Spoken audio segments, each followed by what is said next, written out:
Allohning qilichi nomi bilan mashhur Xolid ibn Valid bunday ulug' nomga qanday erishgan? 636-yil Yarmuk jangi.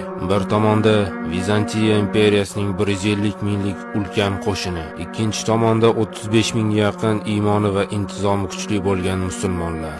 6 kun davom etgan bu jangning natijasini Xolid ibn Valid o'zining kavaleriyasi bilan hal qildi.